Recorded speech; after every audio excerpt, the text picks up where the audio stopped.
Kalau kamu disuruh nikah sama kakek tua yang miskin, apa kamu mau? Aku nggak bercanda. Ini bukan sinetron.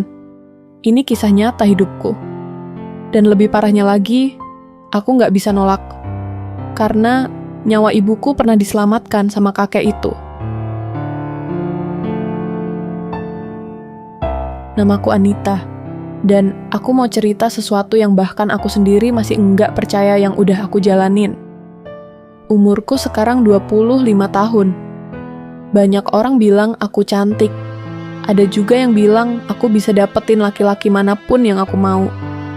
Tapi kenyataannya, aku malah menikah dengan seorang kakek tua bernama Mbah Narto. Bukan karena cinta, tapi karena hutang budi. Waktu aku masih SMA, hidup kami susah banget. Ibuku cuma jual gorengan keliling. Bapakku udah lama meninggal. Dan suatu hari, ibuku tumbang, pingsan di jalan waktu lagi dorong gerobak. Orang-orang cuma lewat. Ada yang ngelirik, tapi nggak ada yang nolong. Sampai datang satu orang bernama Mbah Narto. Dia yang mengangkat ibuku bawa pulang, panggil mantri dan bahkan jual kambing terakhirnya buat bayarin obat. Padahal dia sendiri orang enggak punya. Sejak hari itu, ibuku selalu bilang, kalau kita masih hidup, itu karena Mbah Narto.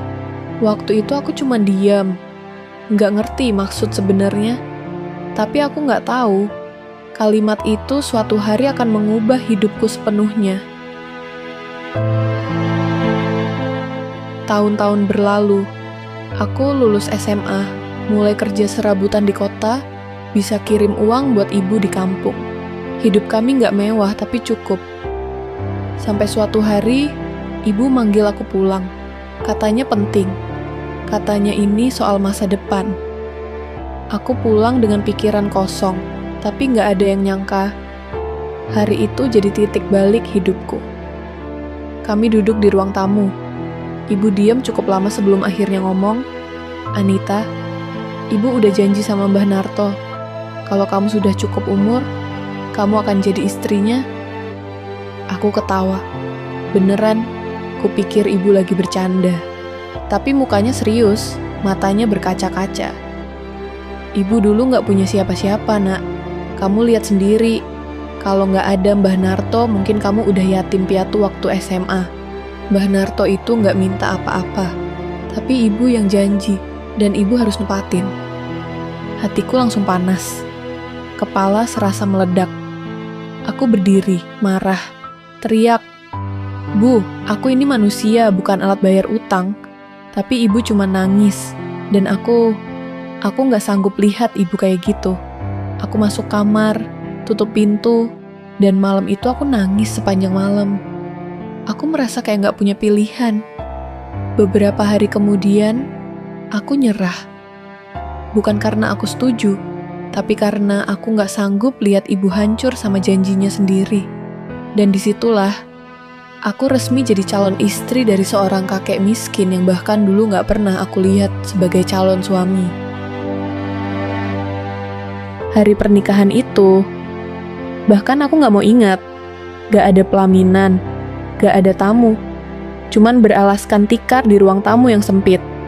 Aku duduk diam, wajahku tertunduk, sementara Mbah Narto duduk di sampingku dengan sarung dan baju koko lusuh, yang bahkan udah kekecilan. Waktu ijab kabul, aku nahan air mata. Bukan karena haru, tapi karena aku tahu, hidupku udah bukan milikku lagi. Malam pertama, jangan bayangin yang aneh-aneh. Aku tidur di pojok ruangan, Mbah Narto tidur di tikar lain. Dia nggak nyentuh aku sama sekali. Bahkan cuma bilang, "Kamu capek ya?" Mbah nggak akan ganggu. Setiap hari, aku bangun dengan perasaan aneh. Aku merasa asing di rumah sendiri. Aku nggak bicara banyak. Hanya jawab secukupnya. Makan secukupnya. Lalu masuk kamar. Mbah Narto itu sabar. Terlalu sabar malah. Dia masak sendiri. Nyapu halaman. Bahkan sering naruh lauk di depan pintu kamar tanpa bicara apa-apa. Dan setiap kali aku buka pintu, dia udah pergi. Aku bingung, aku benci dia. Tapi kenapa dia nggak pernah marah? Suatu malam, aku dengar dia batuk parah di dapur. Aku intip diam-diam, dia lagi duduk lemes, tangan gemeteran, tapi masih nyoba masak air. Dan aku nggak ngerti kenapa. Malam itu aku masuk ke dapur, tanpa kata-kata, dan aku bantu dia. Sejak malam itu, sesuatu mulai berubah. Bukan cinta, bukan. Tapi, aku mulai sadar bahwa mungkin aku nggak dinikahkan dengan orang yang salah. Mungkin cuma caranya aja yang menyakitkan. Hari-hari setelah malam itu, terasa beda. Aku mulai bangun lebih pagi. Bukan karena disuruh, tapi karena aku pengen bantu. Aku mulai masak bareng Mbah Narto, nyapu halaman berdua.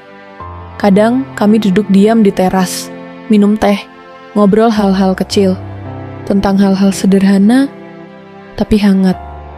Aku nggak sadar kapan tepatnya aku mulai nyaman. Mbah Narto bukan cuma sabar, tapi tulus. Dia nggak pernah tanya kapan aku akan cinta. Dia nggak pernah menyentuhku tanpa izin. Dia cuma bilang, "Mbah tahu kamu belum bisa sayang. Tapi kalau suatu hari kamu bahagia di sini, itu udah cukup buat Mbah." Dan entah kenapa, aku mulai takut kehilangan dia. Sampai suatu hari, aku ngerasa aneh. Badanku lemas, mual, pusing. Awalnya kukira karena kecapean. Tapi setelah telat datang bulan beberapa minggu, aku mulai curiga. Aku periksa ke bidan, dan ya, aku hamil. Aku duduk lama di teras sambil megang hasil tes kehamilan itu. Kepalaku penuh pertanyaan. Aku belum siap jadi ibu. Bahkan, aku belum sepenuhnya siap jadi istri. Malam itu aku tunjukin hasilnya ke Mbah Narto. Dia kaget, tangan tuanya gemetar, matanya berkaca-kaca. "Mbah, bakal punya anak?" Aku cuma ngangguk, pelan, dan tiba-tiba dia peluk aku. Erat, pelukan pertama dari suami yang dulu gak pernah aku mau. Dia nangis, gak bisa ngomong, tapi dari cara dia menggenggam bahuku, aku tahu dia udah lama nunggu momen ini. Dan untuk pertama kalinya, aku ngerasa bersyukur, bukan karena hamil, tapi karena aku masih dikasih kesempatan buat lihat kebaikan dalam bentuk yang nggak biasa. Kehamilan berjalan lancar, perutku mulai membesar, dan hidup kami terasa damai. Tiap pagi, Mbah Narto ngelus perutku sambil ngaji pelan. Dia bilang, "Mbah nggak sabar lihat anak ini. Mbah pengen belajar jadi ayah lagi." Tapi suatu malam, saat aku bersih-bersih gudang kecil di samping rumah, aku nemu sesuatu. Sebuah kotak besi tua, berdebu, dan terkunci. Aku ambil, bersihin, dan dengan obeng tua, akhirnya berhasil kebuka. Isinya bukan barang-barang tua biasa. Ada buku tabungan atas nama orang lain, beberapa lembar surat tanah, dan yang paling bikin aku gemetar, ada foto Mbah Narto waktu muda. Berdiri tegap pakai jas, di depan gedung kantor besar bertuliskan PT Citra Mandiri Jaya. Aku bengong. Mbah Narto, kantor, jas. Aku buka satu-satu kertas di dalam kotak itu. Ada laporan keuangan, sertifikat, bahkan surat izin usaha atas nama lengkapnya, Narto Harjoyo. Malam itu aku nggak bisa tidur. Jantungku berdebar, kepalaku penuh pertanyaan. Siapa sebenarnya Mbah Narto? Besoknya, diam-diam aku ke kota. Aku datangi kantor kelurahan, lalu bank, dan sedikit demi sedikit, semuanya terbongkar. Mbah Narto dulunya adalah pemilik sebuah perusahaan besar, orang kaya, berpendidikan, punya segalanya. Tapi sekitar 15 tahun lalu, istrinya dan anak satu-satunya meninggal karena kecelakaan mobil. Setelah itu, dia hilang dari peredaran. Semua asetnya tetap ada, tapi dia nggak pernah sentuh satu pun. Dia memilih hidup sebagai orang biasa, Bahkan sengaja tinggal di desa, sendiri tanpa siapapun tahu siapa dia sebenarnya. Aku pulang dengan hati kacau, rasa marah, heran, dan bingung campur aduk. Kenapa dia sembunyiin semua ini? Kenapa dia biarin kami hidup susah padahal dia punya segalanya? Dan yang paling mengganggu, kenapa dia pilih hidup miskin dan menikahi aku, yang dari awal bahkan gak cinta?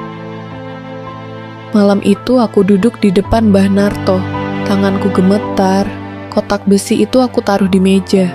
Aku gak bisa nahan lebih lama. Mbah, kenapa sembunyiin semua ini?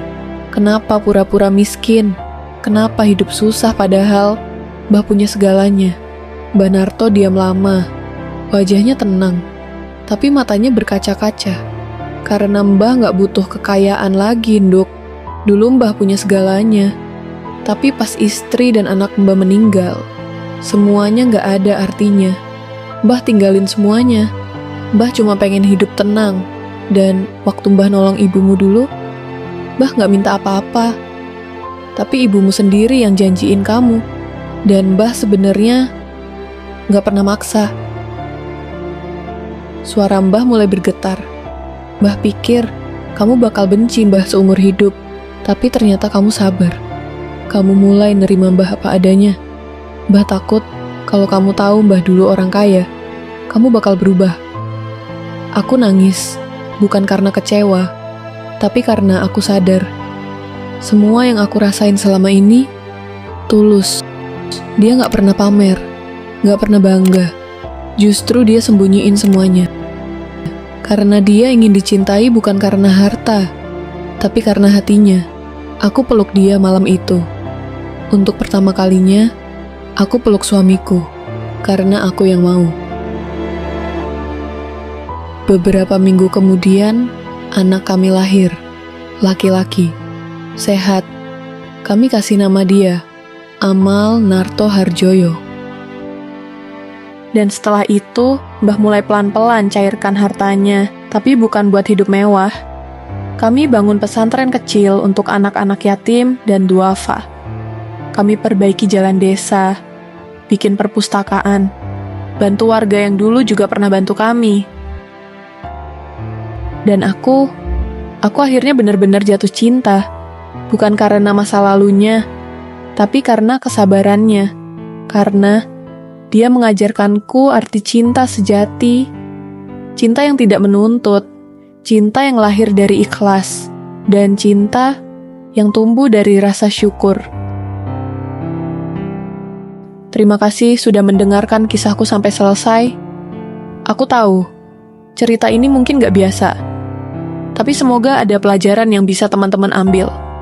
Tentang sabar, tentang cinta, dan tentang bagaimana Tuhan seringkali menyembunyikan berkah di balik hal-hal yang paling tidak kita harapkan. Semoga kalian juga menemukan cinta dan kebahagiaan kalian sendiri dengan cara yang paling indah. Sampai jumpa di kisah nyata berikutnya.